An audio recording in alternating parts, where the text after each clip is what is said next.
नमस्कार। बिहार के digital media का जनक भारत लाइव ही देख रहे हैं आप। भारत लाइव में रातों रात देख रहे हैं। रातों रात यानी कि ऐसा शो जहां आपको हम हमेशा से ऐसी ही खबरें देते आ रहे हैं जिस खबर को जानने और समझने के बाद आप उसके आगे विस्मयादिबोधक चिन्ह लगा देते हैं। अब देखिए, लालू प्रसाद यादव जी बिहार की राजनीति से लंबे समय से बाहर थे। उनके आने को लेकर के कयास लग रहे थे और मानकर ये भी चला जा रहा था कि जो लालू प्रसाद आएंगे तो बिहार की राजनीति एक नई करवट लेगी। लेकिन लालू प्रसाद यादव जी के पटना आगमन से पहले, बिहार आगमन से पहले उनके लिए परिस्थिति जो है वह अनुकूल नहीं थी, बिल्कुल प्रतिकूल थी। और ऐसे में राबड़ी देवी को भी भेजा गया था, लेकिन राबड़ी देवी बहुत सारे ऐसे मायनों में सफल नहीं हो पाई। सबसे बड़ी बात थी महागठबंधन को लेकर के, और उससे भी अगर बड़ी बात थी तो वह राजद परिवार को लेकर के, जो दोनों भाई तेजस्वी यादव और तेज प्रताप यादव के बीच में सियासी समीकरण, आपसी संबंध जो है वह बिगड़े हुए। ऐसे में लालू प्रसाद यादव जी बिहार आए हैं, बहुत सारी उम्मीदें हैं, लेकिन बड़ी बात यह है कि लालू प्रसाद यादव जी ने बिहार आते ही तेजस्वी यादव जी की जो कुर्सी होने वाली है उसमें एक बड़ा बंटवारा कर दिया है। अभी हमारे साथ बातचीत के लिए बिहार की राजनीति के जाने माने विशेषज्ञ विजय मिश्र बाबा जी मौजूद हैं। तो बाबा, लालू प्रसाद आते आते तेजस्वी यादव के कुर्सी में एक बड़ा बंटवारा कर देते हैं, डिवीजन क्रिएट कर देते हैं। ये कैसे डिवीजन हुआ बाबा, और इसका क्या आगे जाकर के इसका क्या मायना झलक रहा है? सुमन, सबसे पहले तो बिहार की राजनीति में जो आप सवाल खड़े कर रहे हैं कि लालू प्रसाद ने बंटवारा कर दिया है, इसको समझना पड़ेगा जी कि आखिरकार ये बातें उठी कहाँ से और इसके पीछे के तर्क क्या दिए जा रहे हैं। जी क्योंकि आप जानते हैं कि बिहार की राजनीति में लंबे समय से, जैसा कि आपने बताया भी, कि लालू प्रसाद गायब रहे और अचानक से जब वो आते हैं तो किन परिस्थितियों में आते हैं। जी वो परिस्थिति क्या है? क्या चुनाव के लिए आते हैं?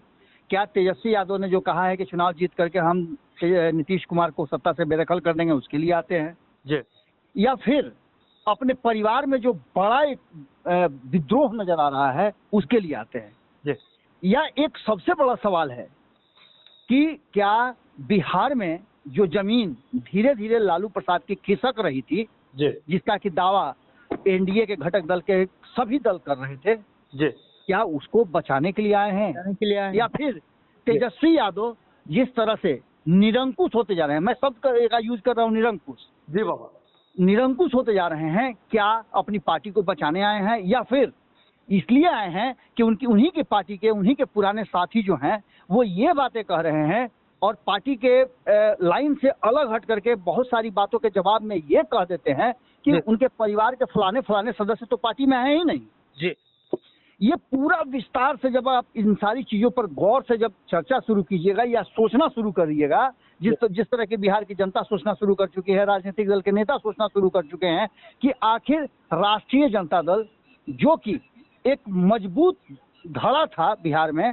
और है भी, इससे इनकार नहीं कर सकते, विधानसभा में सबसे ज्यादा सीटों वाली पार्टी है, बिल्कुल। लेकिन इन सबके बावजूद क्या लालू प्रसाद ने जो जमीन तैयार करके अपने परिजनों को, अपने परिवार के सदस्यों को, अपने पुत्रों को, पुत्रियों को सौंपा था बिहार की राजनीति, क्या वो उसे बचा पाएंगे? क्या उसे बरकरार रख पाएंगे? सवाल अब यहाँ शुरू हो गया है। और इस सवाल के जवाब में यदि आप दो पहलुओं को देखें तो एक लालू प्रसाद का पहलू है, नजरिया है, जिसको देख करके आप समझिए कि बातचीत आपसे जब हो रही थी हमारी तो आपने कहा था जी कि 2019 के चुनाव में लालू प्रसाद को किस तरह से गायब कर दिया गया।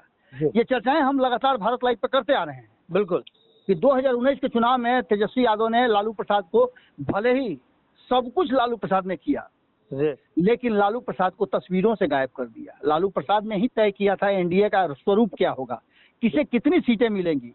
आपको याद होगा कि जितने भी घटक दल थे, चाहे कांग्रेस हो, आरएलएसपी हो, हिंदुस्तानी अवाम पार्टी हो या जीतन राम मांझी के अलावे वीआईपी पार्टी हो, ये सारे लोग पटना से दिल्ली तक का दौड़ लगाते थे, जिसमें कांग्रेस एकमात्र पार्टी थी जिसके शीर्षस्थ नेता पटना से रांची तक की दौड़ नहीं लगा रहे थे। लेकिन सारे लोगों ने कहीं ना कहीं लालू प्रसाद के जो विचार थे, लालू प्रसाद के द्वारा तय किए गए मानकों पर अपने आप को खरा उतारा।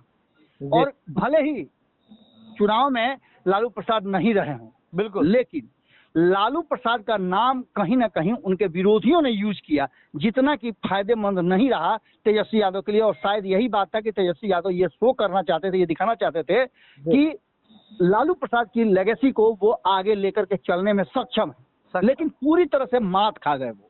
जी, उनके नेतृत्व को बिहार की जनता ने नहीं स्वीकारा और न महागठबंधन को स्वीकारा। जी, स्थिति ये हुई कि 40 में से 39 सीटें एनडीए को चली गई और एक सीट किसी तरह से कांग्रेस, चूंकि पुरानी पार्टी थी, उसने अपने दमखम पे बचाया। जी बाबा। अब इसके बाद आप अगर दूसरे पहलू को देखते हैं तो आप चले आइए बिहार विधानसभा के चुनाव। हालांकि बीच में एक उपचुनाव भी हुए थे, लेकिन उपचुनाव में बेहतर परिणाम आए थे विपक्ष के तरफ, महागठबंधन के तरफ। बिल्कुल, लेकिन वहीं देखा जाए तो 2020 के चुनाव में पूरी तरह से लालू प्रसाद के रहते हुए तेजस्वी यादव ने सब कुछ अपने नाम कर लिया था।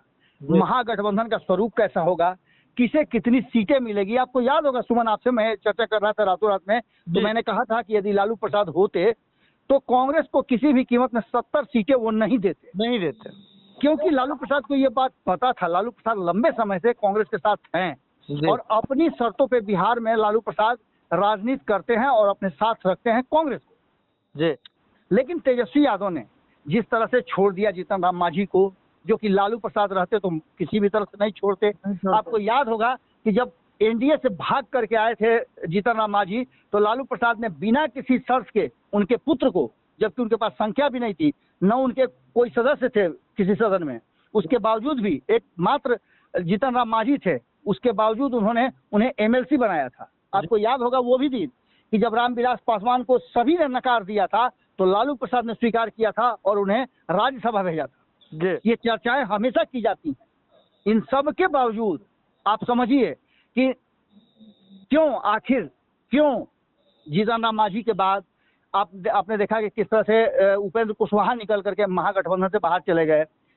किस तरह से आपने देखा कि बीच जो प्रेस वार्ता चल रही थी उसमें मुकेश सहनी ने हंगामा कर दिया। और इन सारी बातों को लेकर के अब जो वर्तमान स्थिति है कि लालू प्रसाद के आने का मकसद आप समझ गए होंगे। लालू प्रसाद ये समझ गए थे कि अब उनकी पार्टी को बचाना इस समय बहुत जरूरी हो गया है।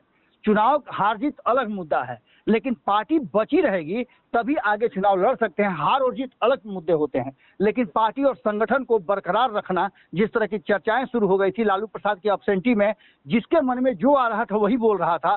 कई नेताओं के बयान आपने सुने होंगे कि तेज प्रताप यादव ने जिस तरह से किया, इससे पहले भी तेज प्रताप यादव कर चुके हैं, लोकसभा चुनाव में भी उन्होंने विद्रोह का बिगुल फूका था, अपनी ही पार्टी के खिलाफ उम्मीदवार उतारे थे। क्या तेज प्रताप यादव को पार्टी से बाहर कर दिया गया था? बिल्कुल नहीं किया गया था। 2020 के चुनाव में लालू प्रसाद ने कहा कि एक बार हम देखना चाहते हैं कि तुम चुप हो जाओ। हाँ, तेज प्रताप यादव चुप हो गए और तेजस्वी यादव ने जो कुछ भी किया, क्या सत्ता तक पहुंच गए? बिल्कुल नहीं पहुंचे। पिछली बार से भी कम सीटें आई। एक तरफ हम ये कह सकते हैं कि तेजस्वी यादव ने अपने बदौलत 70 सीटें जरूर लाई, लेकिन लालू प्रसाद का नाम उनके साथ जुड़ा हुआ था। लालू प्रसाद के रहते हुए जहां पिछले चुनाव में 80 सीटें आई थी, यानी कि 5 सीटें कम आई, तो इसमें प्रगति कहाँ हुई है? इसमें कहीं ना कहीं डेफिसिट में ही रहा है राष्ट्रीय जनता दल। बिल्कुल। लेकिन उसके बावजूद सत्ता में भी नहीं आ पाया। और ऐसी स्थिति में एक बात तो निश्चित है कि जिस तरह से तेज प्रताप यादव ने खुलासे किए हैं और कहा है कि जो तेजस्वी यादव के इर्द गिर्द लोग हैं, उन लोगों को मैं अच्छी तरह से जानता हूं कि वो अपने स्वार्थ के लिए या फिर राष्ट्रीय जनता दल का कोई भी सदस्य, लालू परिवार का कोई भी सदस्य बिहार का मुख्यमंत्री नहीं बने, इस जुगाड़ में वो लगे हुए हैं। वो इसलिए नहीं लगे हुए हैं कि राष्ट्रीय जनता दल और महागठबंधन सत्ता में आ जाए, वो इस जुगाड़ में लगे हुए हैं जो इर्द गिर्द तेजस्वी यादव के चारों तरफ आवरण बना करके रखे हुए हैं। वो चाहते हैं कि किसी भी तरह से राष्ट्रीय जनता दल और तेजस्वी यादव सत्ता में नहीं आवे, सीएम नहीं बने। और ये बड़ा आरोप है जिसको तेजस्वी यादव के इर्द गिर्द वाले लोगों को पर तेज प्रताप ने लगाया है।